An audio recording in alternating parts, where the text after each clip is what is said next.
So we now have Paula instrumented to record her frontal lobe. We have EEG electrodes, one on the left frontal lobe, one on the right frontal lobe, and then we have a reference electrode on the ear. And the purpose of the reference electrode is to eliminate other physiological signals other than brain waves from the two active electrodes on the frontal lobe. Looking at the screen, we have a diagram of the International 1020 System of Electrode Placement. This is the language everybody who does EEG communicates with. You'll see that there are letters and numbers there. All the even numbers are on the right side of the brain and all the odd numbers are on the left. So when we write article, and F stands for frontal lobe, T for temporal lobe, O for occipital lobe, P for parietal lobe. So when we write, we see articles that people have written, if they say they put the electrodes at C3, T3, we know what? It's on the left side because 3 is an odd number, and C is the central area of the brain and T is the temporal. So we know exactly where they put the electrodes. But now we have to tell the computer where we're going to record from. So we are using our reference. You see, A is not for ear. A is for auricular. Another name for ear. And so we tell the computer we put it on the left ear and on the left and right frontal lobes. And so we're going to begin recording. The point or the technique. I'd like you to focus your head and attention right here.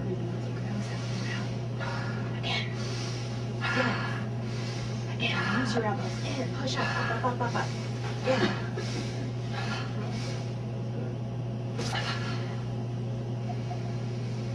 Let your body do whatever it wants and needs.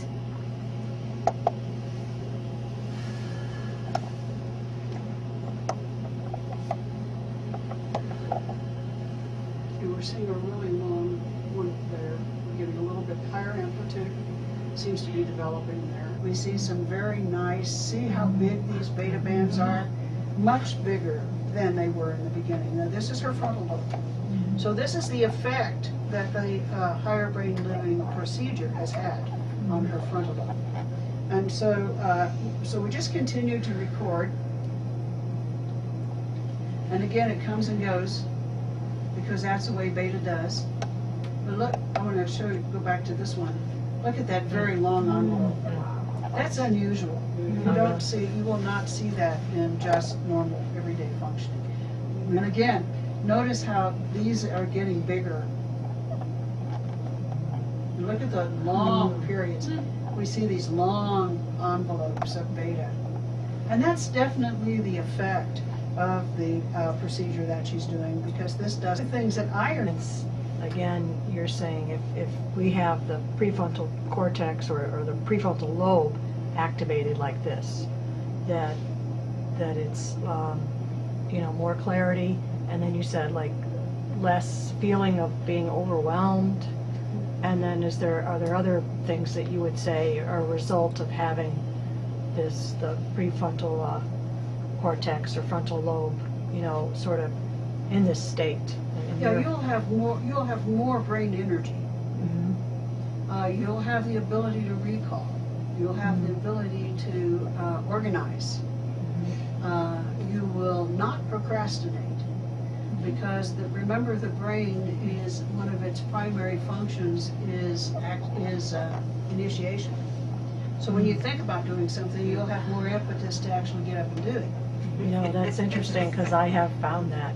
And can I just clarify, Lucy came in, did H-best breathing, it triggered salutogenesis in about 12-15 seconds, and these beta waves increased for a period of 15 to 20 minutes from that one session.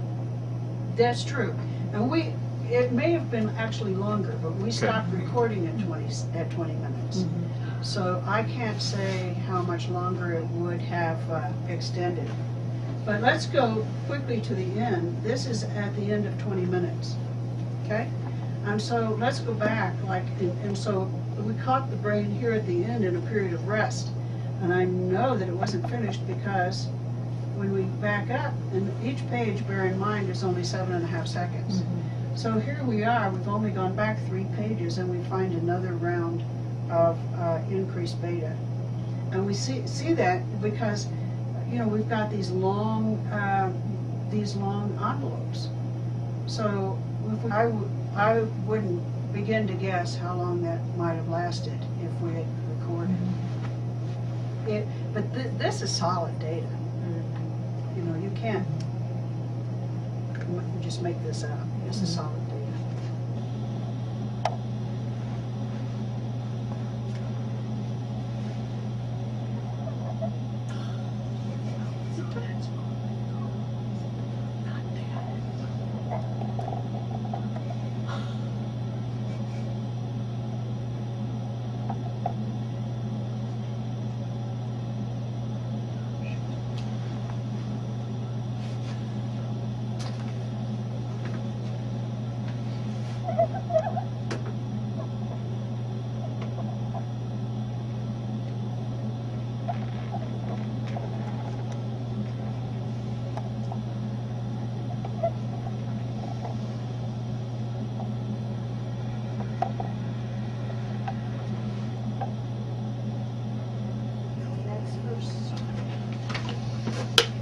Again, Took a minute to do that.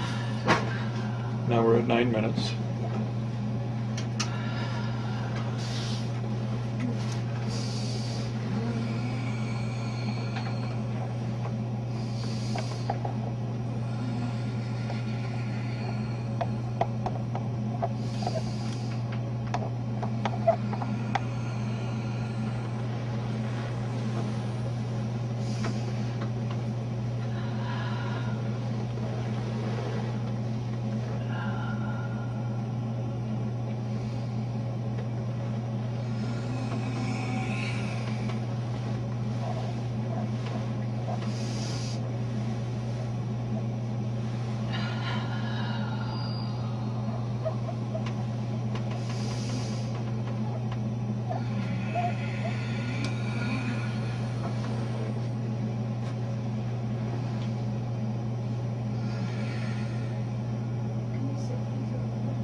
And Penny, what do you see?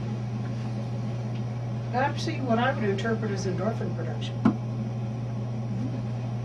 Because I'm seeing a lot of alpha in the frontal lobe. And that would be consistent with endorphin production. So, no wonder people find this pleasant. So we're seeing a big increase in beta, but we're also seeing a big increase in alpha in the frontal lobe. Which is, you said unusual? Yes. Well, if she was like awake and alert, yes, we wouldn't see it. But she's not. I mean, she's awake, but she's experiencing a lot of pleasure. Michelle, would that be true? It's a double thumbs up from Michelle. Big yellow. It's interesting. We should have recorded alpha before.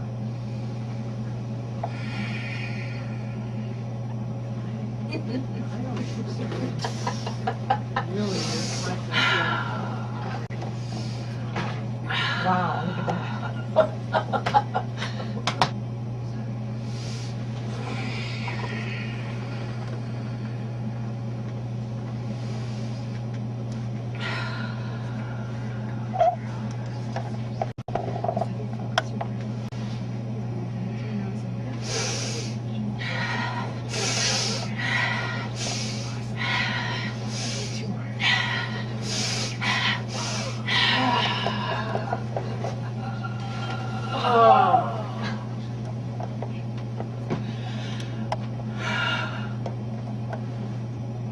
So you don't see this very often?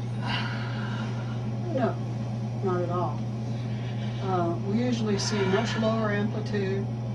We see envelopes, but they don't last this long. Look at that alpha.